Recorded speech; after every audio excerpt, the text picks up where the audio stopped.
आप और हम सबके सभी दर्शकों को, सदस्यों को नमस्कार। आज नए वर्ष की पूर्व संध्या पर बहुत समय के बाद हम लोग मिल रहे हैं और मैं इस समय पे कहना चाहता हूं कि हम अपने आप और हम सबके सभी सदस्यों को और दर्शकों को नए वर्ष की शुभकामनाएं। आज ये बहुत एक विषय बन गया है कि ये हिंदुओं का वर्ष है, वो अंग्रेजों का वर्ष है, वो इनका है। मैं समझता हूँ कि खुशी मनाने का जहाँ भी अवसर मिले मना लेनी चाहिए। और हमारे गुरुजी कहा करते थे,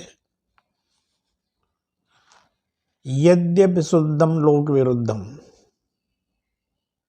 नाचरणीयम यद्यपि अशुद्धम लोके शुद्धम आचरणीयम। लोकाचार में जो चीज़ चलती है, जो परंपरा बन जाती है, उसको भी हमारे पूर्वजों ने बनाया था, अब बन गई है, तो हमें उसको तोड़ने में, उसके विरोधाभास करने में कोई हासिल नहीं होने वाला। अब बात आती है नव वर्ष 2024 की। तो आज 31 तारीख है, आज ही गुरु मार्गियो है। ये भी बहुत शुभ समाचार है। ये पीछे 118 दिनों से वक्री चल रहे थे। तो आप लोगों के जीवन में जिन बातों को लेके गतिरोध पैदा हो रहा था, उनको पूरा करने का 118 दिन आगे तक फिर अवसर आने वाला है। क्योंकि जिन डिग्रियों से मैं ये वक्री दे, अब उन्हीं डिग्रियों पे ये मार्गी होंगे। अब किसी की कोई दशाएं थी, किसी की कोई दशाएं थी, तो किसी को उलझनें खड़ी हो गई हैं। जो ऊर्जा थी अव्यवस्थित हो गई थी। इस समय एक अवसर आपके सामने और है। और दूसरी बात मैं कहना चाहूँगा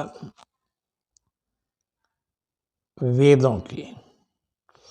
वेदों को अव्यक्त रूप से पूरा विश्व इसका अनुसरण करता है, पूरा विश्व। और इसी से मैं कहता हूँ, हमेशा मेरे पीछे की वीडियो देखेंगे, उनमें भी मैं ये कहता था कि साइंस से ज्योतिष बहुत आगे है। और आज मैं इनको 2 उदाहरणों से प्रूव करूँगा। आप इन पे सोचें कि समुद्र में जितने भी जहाज चलते हैं, चाहे वो यहाँ के हों, विदेश के हों, अमेरिका का हो, जापान का हो, कहीं का भी हो, सब समुद्र में जाने के लिए हिंदू तिथियों का प्रयोग करते हैं। सप्तमी अष्टमी को अवॉइड करते हैं। अमावस्या पूर्णिमासी को कोई देश का जहाज अपने नाविकों को पानी में नहीं उतारता। ये हमारे हिंदू धर्म से ही है। मोबाइल में जिसका डाटा सारे विश्व में यूज होता है, सब 28 दिन का लेते हैं, क्योंकि उसकी युद्धि ब्रह्मांड से जुड़ी हुई है। अब ब्रह्मांड की ऊर्जा में वो छेड़छाड़ नहीं कर पाते, वहां पे उनकी परंपरा के पालन करती है। हिंदुओं की जहाँ पे बात आती है, विरोध होता है। क्यों? हम कमजोर। हमें कोई भी चीज आप मुफ्त में उपलब्ध करा दो, हम उसके पीछे हो जाएंगे। चाहे हमारी संस्कृति का विनाश हो, या हमारी परंपराओं का नाश हो, या हमारे परिवारजनों का नाश हो, हम नहीं देखेंगे। मुफ्त है तो जरूर उसमें एंटर होंगे। और इसी चीज को उन लोगों ने अपना हथियार बना लिया।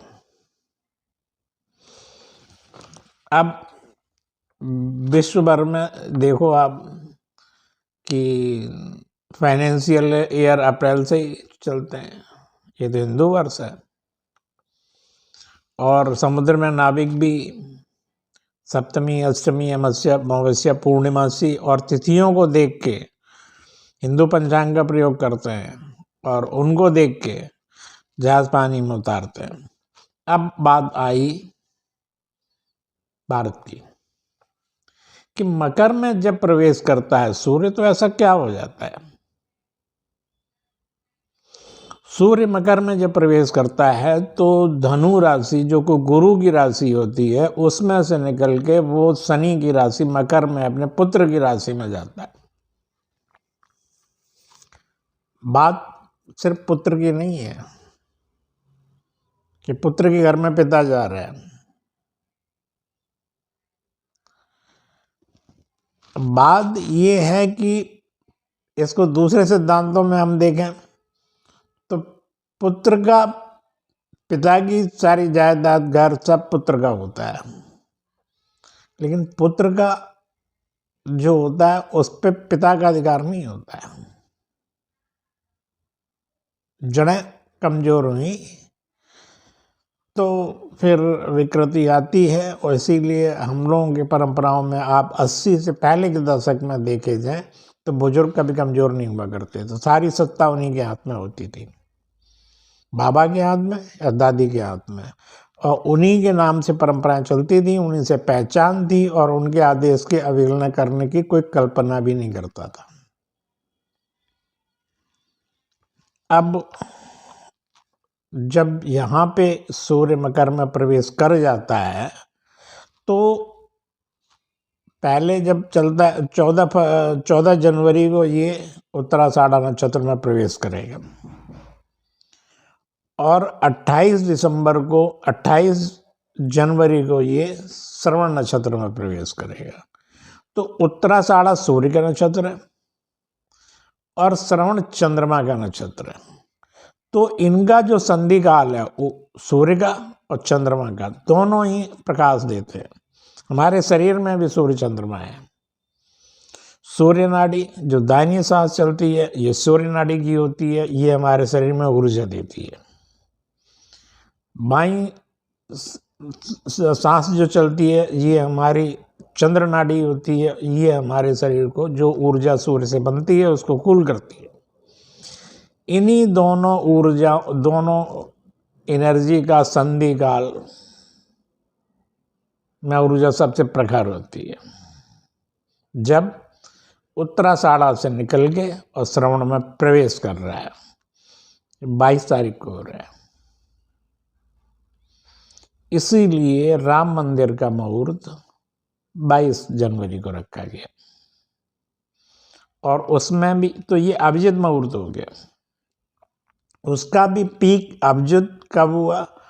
सूर्योदय के 6 घंटे बाद और सूर्यास्त से 6 घंटे पहले का जो केंद्र होता है वो हर दिन अभिजित मुहूर्त होता है। 20 मिनट का 40 मिनट का टाइम होता है वो, उसमें भी पीक निकाला गया।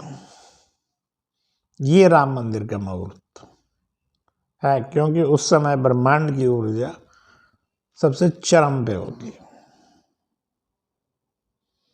तो एस्ट्रोलॉजी, ज्योतिष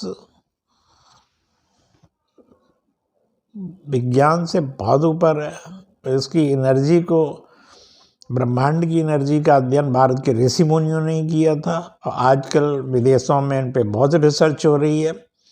कई मेरे वीडियोस आप देखेंगे जो मैंने कणाद के वैश्विक दर्शन से शुरू किए थे, उसमें जर्मनी की स्ट्रासबर्ग यूनिवर्सिटी में डॉक्टर बॉयज ने, और किन किन यूनिवर्सिटी में कब कब किस हवन के ऊपर कहाँ रिसर्च हुई है, उनके क्या रिजल्ट आए, ये अभी विश्व सीख रहा है। और भारत में 5000 साल पहले विकसित था, लेकिन हमने विकास नहीं किया। हमने विकास इसलिए नहीं किया क्योंकि हम मानते नहीं हैं, विरोध करते हैं। ये विवाद के विषय है, मैं इनमें नहीं जाऊंगा। लेकिन मैं ये कहूँगा कि जो भी हुआ, अब भी आज मेरी संस्था आप और हम सबसे आप जुड़ते हैं, अंधविश्वास बन के फॉलो मत करिए, परखिए लेकिन मेरी संस्था में मुफ्त नहीं है। आप परखना चाहेंगे और हम आपके लिए प्रिपरेशन करेंगे तो शुल्क लगेगा। जब हम मुफ्त में चीज़ें एक्सेप्ट करने लगते हैं तो हमें दीनता आती है, हम बोल नहीं पाते, हम ऑब्जर्वेशन ले नहीं पाते, हमारा कुछ नहीं बनता है तो हम कह नहीं पाते रिव्यू के लिए। इसलिए मेरी संस्था ने एक नाम मात्र की रजिस्ट्रेशन शुल्क रखा है, उस पर आपका बायोडाटा बना के आपकी जो भी एनर्जी जिस तरह की है, जो कुछ भी उसमें सूत्र आते हैं वो बताए जाते हैं, इसलिए कि आप उनको परखें। आपके जब तक आप परखेंगे नहीं, आपकी आस्था बनेगी नहीं। और जब आपकी आस्था बन जाएगी, आपको अपने परंपराओं पे विश्वास होने लग जाएगा, तो फिर आपको किसी की ज़रूरत नहीं है। एनर्जी अपने आप व्यवस्थित करेगी। नमस्कार, आगे फिर मिलते रहेंगे। नव वर्ष की बहुत शुभकामनाएं आपके, आपके परिवार को, बच्चों को, समाज को, देश को उन्नति के पथ पर ले जाए।